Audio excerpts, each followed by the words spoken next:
Hello, I'm Jeff Kubiak with Poly Products, and this is the ET3W evaporator with the optional companion condenser.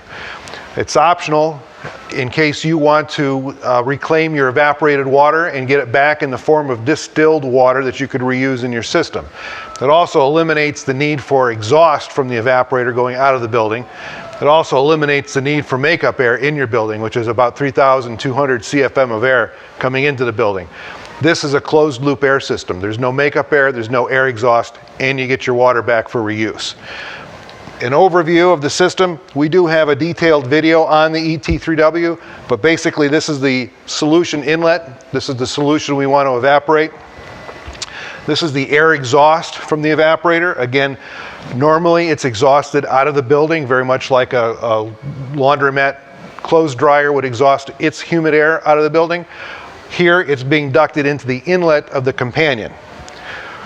With the companion condenser, the optional mesh pad, which is just below the blue pyramid here, is a requirement. We want the air as clean as possible to go to the companion condenser to help protect the coil for longer life.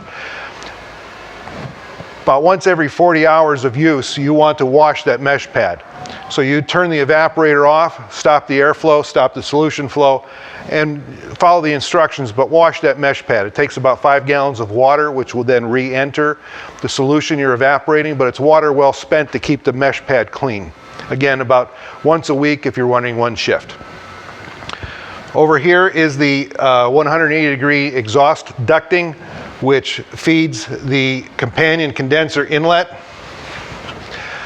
This is moving the 3,200 CFM of air through this fan. This fan is actually pulling the air out of the evaporator and pushing it into the companion condenser.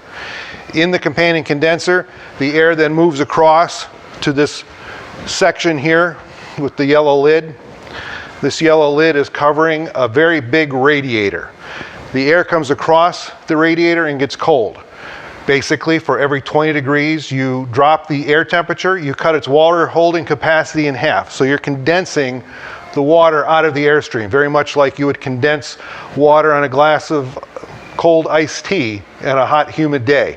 The glass looks like it's sweating. It's not sweating, it's condensing the water out of the air.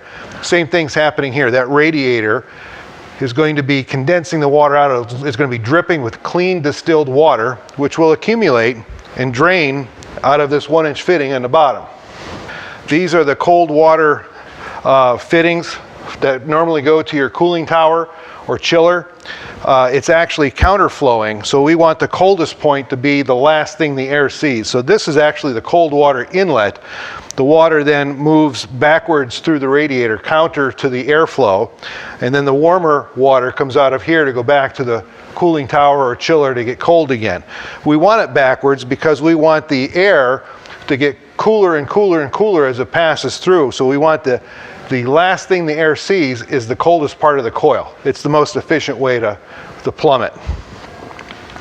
Once the air comes across here, it's still at 100% relative humidity, but it's so cold now that there's very little water in that 100% relative humidity. So that cool, relatively dry air is exhausted out of the companion into the 180-degree duct that goes back to the inlet of the evaporator, and the process starts over again.